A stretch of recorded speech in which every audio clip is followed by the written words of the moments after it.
La maison de la forêt. L.V. Davidson. Chapitre 5. Le retour des garçons. Le grand jour était arrivé. Sur la véranda, Anne et tante Audrey attendaient le bruit qui annoncerait l'arrivée de l'auto dans l'allée du jardin. Monsieur Martin avait convenu d'aller chercher les garçons à la gare en revenant du bureau. Il avait promis de rentrer le plus tôt possible afin de ne pas les faire trop attendre, mais il y avait déjà un bon moment que le thé était prêt et Anne était allée au moins une douzaine de fois au portail pour regarder la route avec anxiété. « Crois-tu que nous ferions mieux de commencer ?» finit par demander tante Audrey. Plein de regrets, elles jetèrent un coup d'œil d'envie sur la table garnie de façon si alléchante.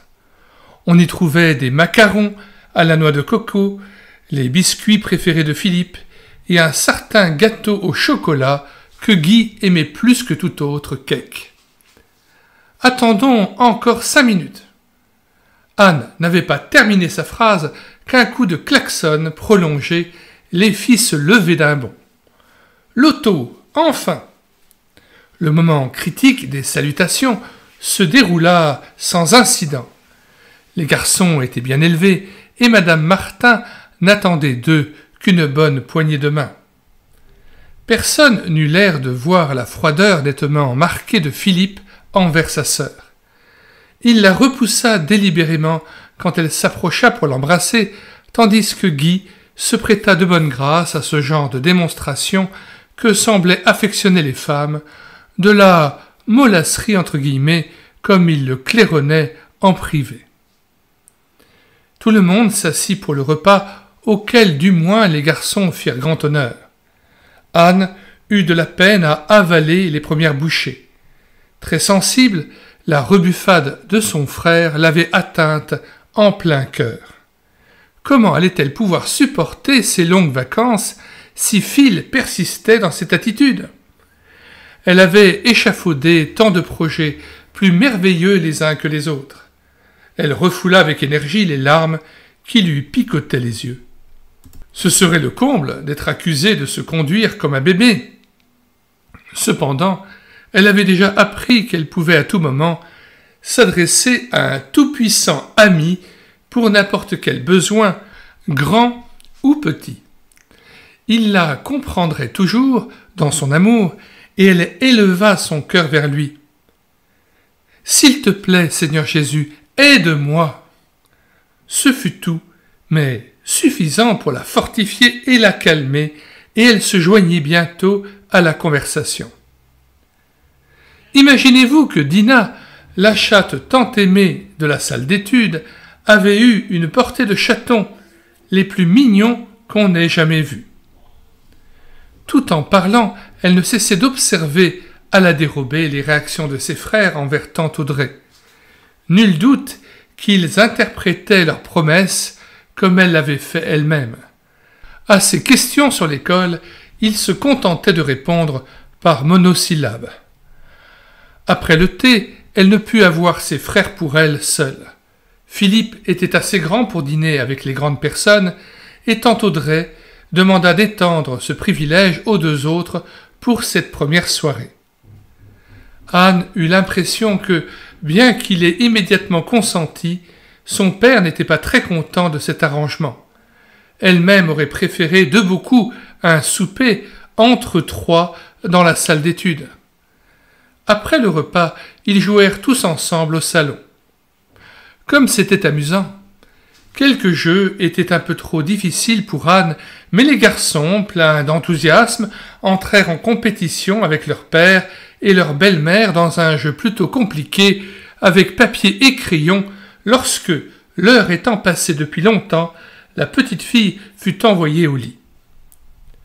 La soirée ne s'était pas déroulée comme elle l'avait prévu, et bien que contente que tout se soit si bien passé, elle éprouvait un étrange serrement de cœur. Elle ne voulait pas reconnaître qu'il s'agissait de jalousie, le vilain mot. Elle se sentit mal à l'aise et pas du tout disposée à lire, comme d'habitude, quelques versets de sa Bible.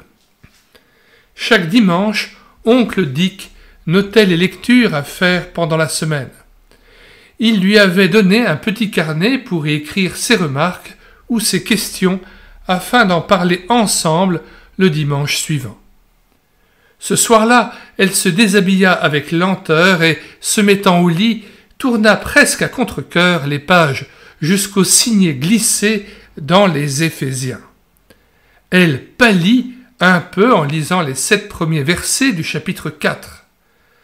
Selon son habitude, elle souligna du doigt celui qui l'avait le plus frappé. « Conduisez-vous d'une façon conforme à ce que Dieu a voulu quand il vous a appelé. Soyez toujours humbles, doux et patients. Supportez-vous les uns les autres avec amour. » Aucun doute, elle avait bien été appelée. Mais que voulaient dire les autres mots? Elle pressentait que leur sens lui échappait pour le moment. Elle venait juste de prendre un crayon quand un grand boum retentit contre la porte qui s'ouvrit à toute volée devant Philippe. Ses yeux tombèrent sur le livre et, surpris, il émit un léger sifflement. « Écoute, Anne, commença-t-il, s'asseyant sans façon, selon sa vieille habitude, sur le bord du lit, pardonne-moi si je t'ai malmené. Je comprends tout à fait combien il a dû être pénible pour toi d'essayer de continuer à être détestable envers tante Audrey. Enfin, je n'avais pas vraiment dit que tu devais être détestable. Quoi qu'il en soit, je ne crois pas qu'elle ait l'intention de tout commander, ajouta-t-il en baissant la voix, ou de prétendre prendre la place de notre mère. Si elle commençait à faire quelque chose dans ce sens, nous pourrions toujours revenir à notre promesse, mais je ne crois pas qu'elle le fera. « Qu'est-ce que tu es en train de faire avec cette Bible » acheva-t-il sans reprendre son souffle. « Regarde, Phil, qu'est-ce que cela veut dire » fut la seule réponse de sa sœur. Elle lui montra du doigt les mots qui occupaient ses pensées dans le moment même. « Soyez toujours humbles, doux et patients. Supportez-vous les uns les autres avec amour, lut son frère avec un étonnement grandissant. Cela m'a tout l'air de vouloir dire devenir une chiffe molle, dit-il avec mépris. Mais pourquoi as-tu besoin de savoir cela? Tu ne deviendrais pas dévote, par hasard? Il éclata de rire à une idée aussi absurde. Anne se mit à rire, elle aussi. Non, je ne le crois pas, dit-elle gaiement, mais vois-tu, je t'avais dit que je te raconterais pourquoi je ne pouvais plus tenir ma promesse. Ce n'est pas ce que tu crois, simplement parce que tante Audrey est gentille. Cela n'aurait rien changé, c'est quelque chose de tout à fait différent qui m'est arrivé. Elle se tut. Flattée par l'air attentif de Philippe, elle chercha les mots qui pourraient exprimer ce merveilleux quelque chose. « Je me suis donné au Seigneur Jésus, dit-elle enfin, et il m'a accepté. Et comme il dit que si nous l'aimons, nous devons aimer aussi tout le monde, il fallait que je cesse d'être méchante. Tu ne peux pas savoir à quel point je l'ai été, ajouta-t-elle en hochant la tête. Te voilà plongé jusqu'au cou dans la piété, s'écria Philippe d'un ton accusateur. Mais, au monde, comment cela t'est-il arrivé? Il n'y a personne ici pour te parler de ces choses. Pleine d'enthousiasme, Anne allait se lancer dans l'histoire qu'elle avait tellement envie de raconter lorsque Madame Rose ouvrit la porte d'un coup sec. « Eh bien, qu'est-ce que je vois » s'écria-t-elle avec indignation. « Philippe, tu n'as pas honte de faire veiller ta sœur si tard? Je ne sais pas à quoi tu penses. Tu devrais être au lit et dormir à l'heure qu'il est. »« Oh, Rose, ne sois pas assommante. Je dois entendre cette histoire sensationnelle. » Philippe ne faisait pas mine de bouger, mais Madame Rose ne voulut rien entendre. Elle le chassa de la pièce sans cérémonie en grommelant de tout son cœur. Fermant la porte avec énergie, elle revint vers Anne, secoua son oreiller et lui intima l'ordre de s'endormir immédiatement, sous peine de rester au lit le lendemain sans revoir du tout les garçons. Puis elle éteignit la lumière et sortit. Anne poussa un soupir. C'était une si bonne occasion de parler avec Philippe. Bien sûr, il ne serait certainement pas d'accord, mais il était intéressé, c'était évident. Il lui serait maintenant plus difficile d'obtenir à nouveau son attention. Aussi fut-elle agréablement surprise le lendemain de voir ses deux frères s'emparer d'elle tout de suite après le petit déjeuner et l'escorter jusqu'au vieux pavillon d'été en la priant de leur raconter son histoire. « J'ai dit à Guy que tu étais devenue dévote, expliqua Philippe, et il veut tout savoir au sujet de ce type que tu appelles oncle Dick. Bon, alors, raconte. » Sur le moment, Anne trouva moins facile d'avoir à parler à ses deux frères ensemble, mais une fois lancée, elle se laissa complètement emporter par son récit. Aussi, grande fut sa déception lorsqu'ayant proposé à la fin de sa narration de faire sur le champ une visite à oncle Dick, Philippe et Guy refusèrent avec énergie. « Je regrette beaucoup pour ce pauvre type, commenta Guy avec une certaine impartialité. Ce doit être tout à fait épouvantable pour un pilote d'élite comme lui de se voir paralysé jusqu'à la fin de ses jours. Mais tout de même, je n'ai pas envie d'entendre ces sermons. » « Mais il n'en fera pas, protesta sa sœur. Tu n'y comprends rien. Et il y a chez lui tant de choses intéressantes, ajouta-t-elle habilement. Malgré leur réticence, la description des modèles réduits d'avions et du jeu d'échecs en ivoire retint leur attention. « Il ne nous laissera pas jouer avec, cela ne se fait pas, grogna Philippe. « Je suis sûr que si, répartit Anne. Il ne dit jamais « ne touchez à rien ». Il m'a dit qu'il aimerait jouer avec vous, et il est en train de m'apprendre. »« Ah, toi !» s'exclama Philippe, incrédule. Son ton était plein de mépris. « S'il laisse une gamine comme toi jouer à ce jeu, c'est qu'il ne doit pas être aussi formidable. » La réponse indignée qu'il voulait provoquer ne vint pas. Anne se maîtrisa. Pour le moment, rien d'autre ne lui importait que d'arriver à éveiller chez ses frères le désir de se rendre à la maison de la forêt. Guy demanda sur les avions des détails qu'elle n'était pas en mesure de donner, et il était clair qu'il désirait les voir de ses propres yeux. « Je pense, conclut Philippe, que si nous devons vraiment aller le voir, nous pouvons lui dire très poliment, dès qu'il commencera à nous parler de religion, que père ne veut rien avoir à faire avec ces choses-là. »«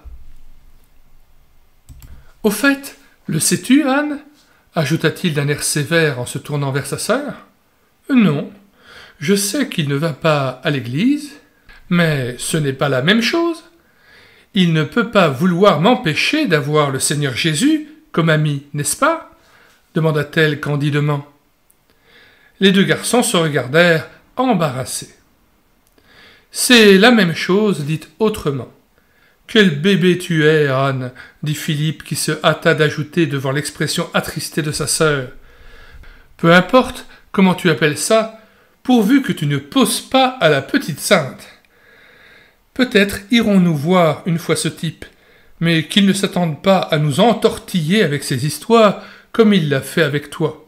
Du reste, il doit savoir que cela ne marchera pas avec nous. » « C'est parce qu'il est malade, » intervint Guy. « Je suppose qu'il sait qu'il va bientôt mourir. »« Mais ce n'est pas vrai du tout, » déclara sa sœur. « Il m'a dit qu'il peut vivre encore longtemps.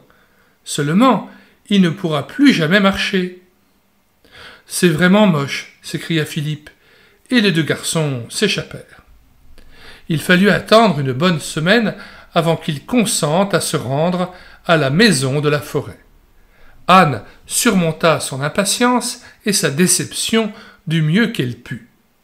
Lors de ses fréquentes visites à oncle Dick, elle était réconfortée par ses prières pour ses frères et sa tranquille assurance qu'ils finiraient par venir le voir. Et quand ils le feront, dit-il à l'enfant, ne précipitons rien. Puisqu'ils ont tellement peur d'un sermon, il vaut beaucoup mieux ne rien dire pour le moment et les laisser regarder tout ce qui les intéresse. Mais ne faites pas de sermon, dit Anne d'un air étonné. Oncle Dick se mit à rire. Non, j'en suis incapable, confessa-t-il. Mais il semble que les garçons croient que je guette toutes les occasions pour en faire. Si nous restons à son écoute, le Seigneur nous montrera le bon moment pour essayer de les amener à lui et comment le lui dire. Oui, je vois, approuva la fillette. Elle posa alors la question qui lui brûlait les lèvres depuis quelque temps. Qu'est-ce que la religion ? Un éclair passa dans le regard d'oncle Dick. Le dictionnaire la définit ainsi. Connaître Dieu comme un objet d'adoration, d'amour et d'obéissance. Les relations de l'homme avec Dieu et ses devoirs envers lui. La petite fille le regarda d'un air perplexe. « Mais alors, ce n'est pas quelque chose de mauvais, dit-elle avec hésitation. « Bien sûr que non. Qu'est-ce qui te tracasse ? demanda-t-il. « C'est ce que tout le monde dit, expliqua l'enfant, et Phil affirme que papa ne veut rien avoir à faire avec elle. Ce n'est sûrement pas vrai si cela signifie seulement aimer Dieu. » Ce fut au tour d'oncle Dick d'avoir l'air troublé. Anne attendait ses explications avec tant de confiance. Comment lui donner une réponse juste ? « C'est en effet difficile à comprendre, dit-il enfin. Mais tu vois, Anne, quand les gens ne connaissent pas une personne, ils s'en font souvent une idée fausse et ne croient pas ce que les autres en disent. Par exemple, tu t'étais fait une idée de tante Audrey avant même de l'avoir vue, et c'était tout à fait faux. Tes frères ont décidé qu'ils ne m'aimeraient pas, et probablement plus tu essaieras de changer cette décision, plus ils s'y accrocheront. C'est ainsi que la plupart des gens font avec le Seigneur Jésus. Ils ne cherchent pas à le connaître par eux-mêmes. Le plus triste, c'est qu'ils ont toutes ces fausses idées à cause de ceux qui disent lui appartenir et qui, par leurs paroles et par leurs actes, donnent une image tout à fait déformée de ce qu'il est réellement.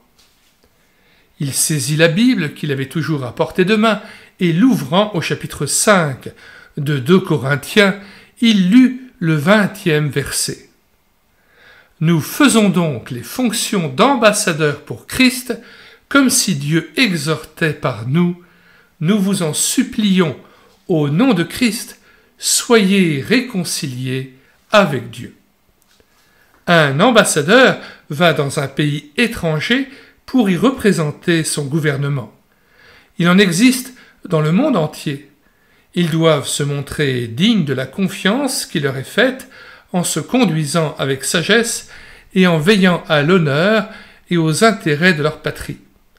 C'est un peu difficile pour toi de comprendre cela, mais c'est ce que ce verset veut dire. Le Seigneur Jésus, notre Roi, nous envoie ici pour le représenter auprès des autres. Nous sommes de son pays, de sa maison. Si ceux qui nous entourent ne le voient pas, ils peuvent nous voir, nous, et jugent de lui par ce que nous sommes. Il nous confie ce rôle, être de vrais ambassadeurs qui ne cherchent plus leurs propres intérêts, mais pensent uniquement à montrer aux autres combien c'est grandiose de l'avoir comme sauveur et roi. Anne rejoignit le manoir plongée dans ses réflexions. Désormais, elle ne ferait plus mention à ses frères d'oncle Dick. À la fin de la première semaine, un jour de pluie diluvienne devint le facteur décisif. Au repas de midi, les garçons en avaient assez des jeux d'intérieur. À l'annonce de tante Audrey d'aller se coucher pour l'après-midi, à cause d'un fort mal de tête, ils se regardèrent d'un air plutôt sombre. « Qu'allons-nous faire » demanda Guy en entrant dans la salle d'études. Les deux garçons interrogèrent du regard Anne, qui ne pit pas mot. Philippe se mit à aller et venir dans la pièce, puis, au bout de quelques minutes, suggéra. « Et si nous allions voir ce héros invalide? Pas besoin d'y rester longtemps. » Guy approuva avec empressement, et tous les trois allèrent enfiler leur imperméable.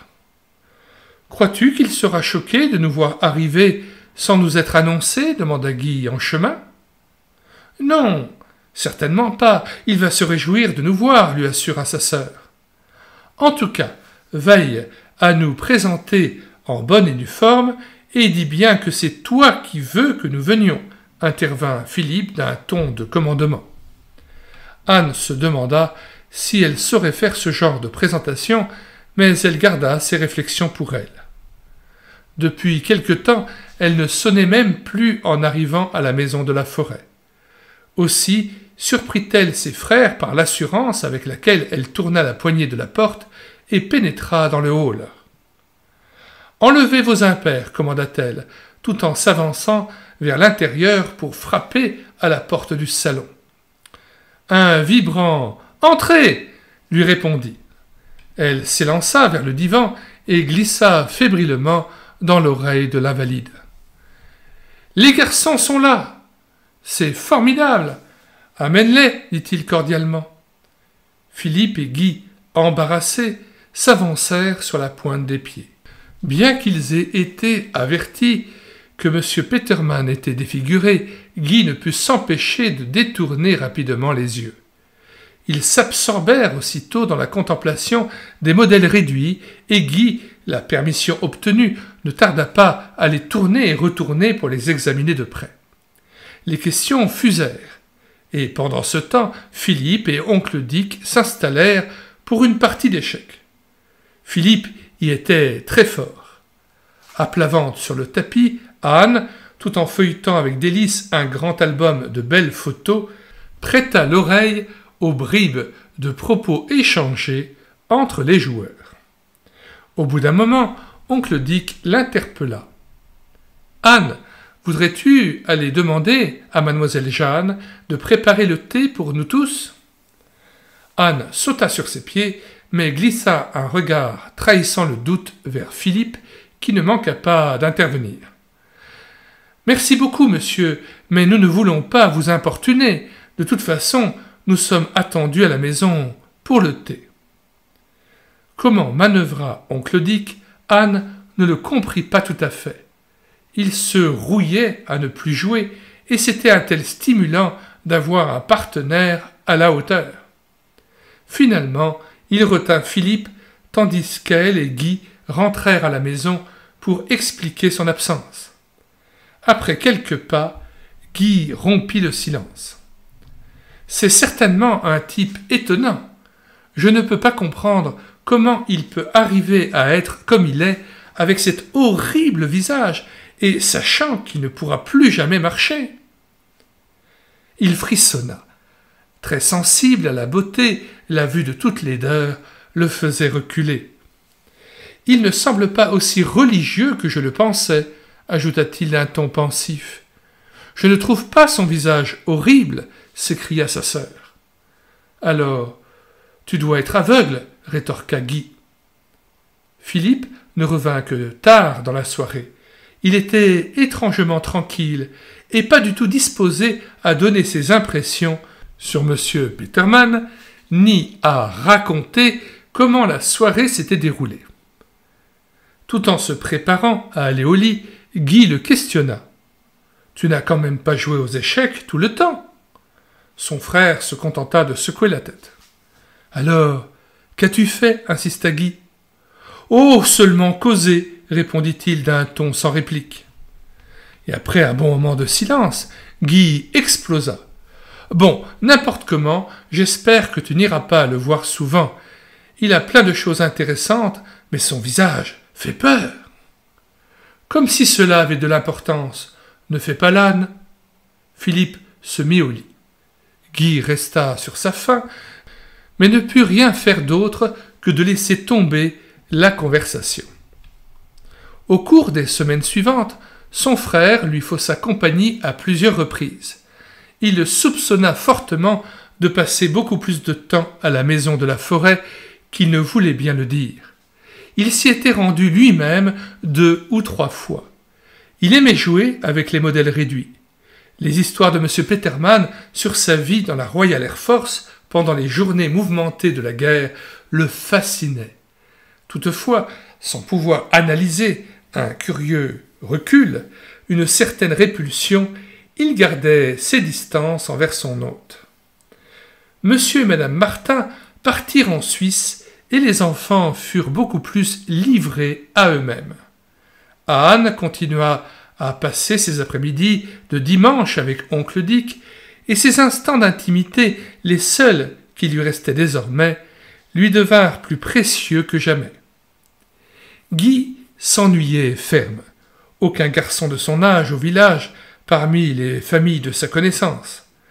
Pendant les vacances, lui et Philippe avaient toujours tout fait ensemble. Or, ce dernier passait le plus clair de son temps à la maison de la forêt. Cet après-midi-là, il y partit de suite après le repas de midi. Il faisait très beau, pas très chaud cependant. Guy et Anne errèrent sans but à travers champs. En revenant à la maison, ils arrivèrent au bord d'une petite rivière. Assez profonde, environ 3 mètres, elle coulait entre des rives escarpées envahies de mauvaises herbes et de joncs. Guy n'avait cessé de se lamenter pendant toute la promenade sur la désertion de Philippe et l'ennui mortel de toutes ses vacances. Anne se sentait tout à fait incapable de le consoler. Après 1 ou 2 essais infructueux, elle se tut et se réfugia dans ses pensées. Une exclamation de Guy, faite sur un ton tout différent, l'en tira brusquement. « Anne, regarde, une barque avec les rames et tout. Allons faire un tour. » Anne scruta la rive du regard et aperçut parmi les broussailles et à moitié échoué sur le bord un très vieux bateau à fond plat. « Sais-tu ramer » demanda-t-elle d'un ton plein de doute. « Bien sûr, ce n'est pas difficile. Viens, répondit Guy, sûr de lui. Il dégringolait déjà la pente. Il prit pied avec précaution sur la rive et tendit la main à sa sœur. Celle-ci, ignorant son offre, s'assit sur ses talons et, par petites secousses, se glissa jusqu'à lui. Il y avait à peine de la place pour 2 dans la barque. Guy s'avança à pas mesurés vers le milieu, puis aida sa sœur à y monter. Il l'avertit. « Ne reste pas sur le bord, assieds-toi là », lui désignant une place à l'avant. « Comme c'est amusant, nous allons voir jusqu'où nous pouvons aller », ajouta-t-il allègrement en se saisissant d'une rame. Il fit un immense effort pour pousser la vieille embarcation, toute délabrée dans l'eau, et l'amener au milieu du courant. Sa joie fut de courte durée. Anne poussa un cri qui le fit se lever en toute hâte. « Aïe, j'ai les pieds dans l'eau !» Ce n'était que trop vrai. L'eau montait rapidement. Épouvanté, Guy regarda autour de lui, empoigna une rame et essaya désespérément de se rapprocher de la rive. « Écope, Anne !» ordonna-t-il. Sa sœur, les jambes repliées sous elle, surveillait avec une terreur grandissante la montée rapide de l'eau.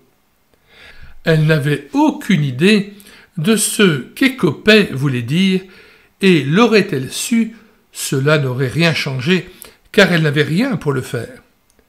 Les violentes tentatives de Guy pour propulser le bateau ne faisaient que hâter la catastrophe. La barque s'emplissait de plus en plus et commença bientôt à s'enfoncer dans la rivière. Tous deux, maintenant, étaient pris de panique. Anne ne savait pas nager. Vint le moment où l'embarcation, achevant de sombrer, Guy, avec une épouvante qu'il ne put jamais oublier, vit l'eau se refermer sur la tête de sa sœur. Lui-même était un bon nageur. De toute la force de ses poumons, il lança un appel au secours et nagea vers Anne. Au bout d'un temps qui lui sembla interminable, il la vit reparaître, se débattant et suffoquant. Il l'agrippa fermement. « Ne te débats plus, Anne. Tiens-moi bien, implora-t-il essoufflé. Regarde, la rive est toute proche. C'est très facile. Je vais t'y amener, continua-t-il en claquant des dents. Secouée de sanglots, Anne s'étouffait. Elle fit un effort désespéré pour atteindre la rive éloignée d'1 mètre à peine. Elle coula à nouveau. Cependant, Guy n'avait pas lâché prise.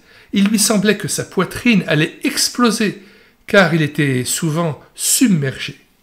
Il parvint néanmoins à tirer sa sœur après lui sur la pente glissante où il l'adossa, les jambes encore dans l'eau. Anne, les paupières closes, des traces de boue dégoulinant sur son visage, reposait les lèvres bleues. Mais puisqu'elle toussautait et suffoquait, elle était encore vivante. Guy serra les dents. « Nous devons rentrer à la maison, immédiatement, dit-il fermement. Viens, ça ira mieux quand tu pourras te sécher. » Toutefois, ce ne fut pas une mince affaire d'atteindre le haut de la rive escarpée.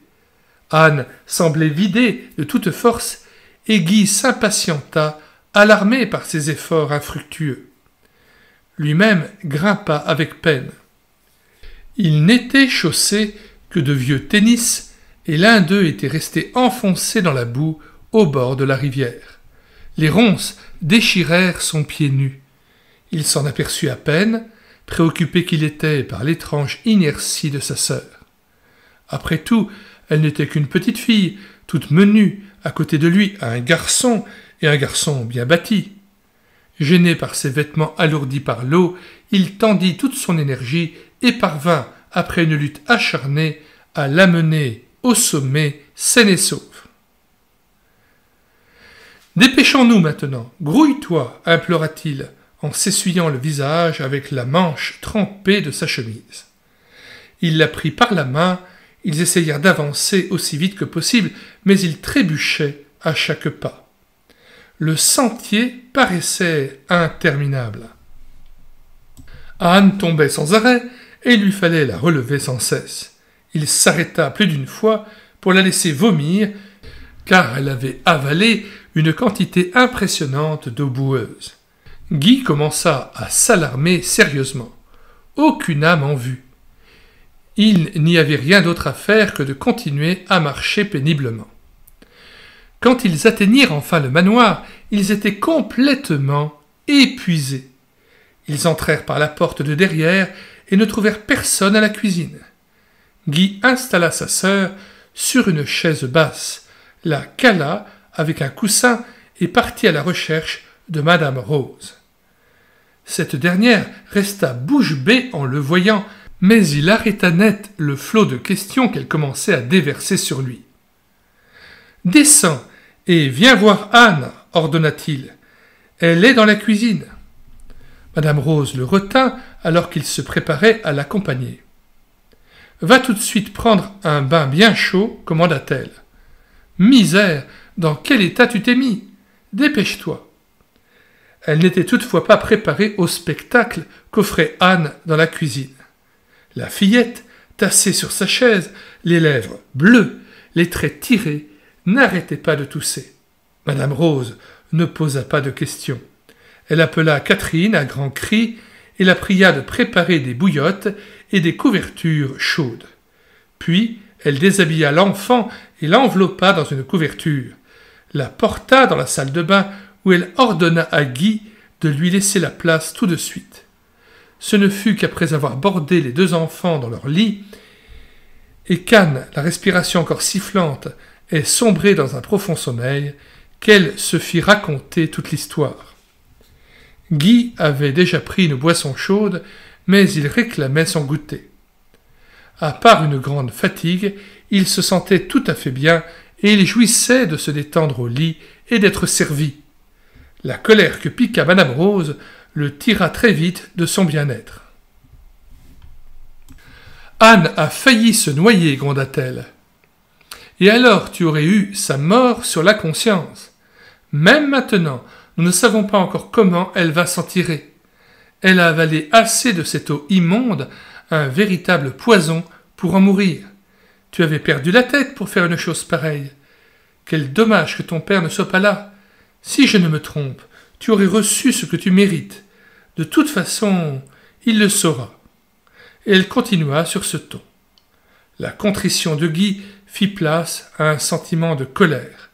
Mécontent, il tourna le dos délibérément à la gouvernante et s'enfuit sous les couvertures.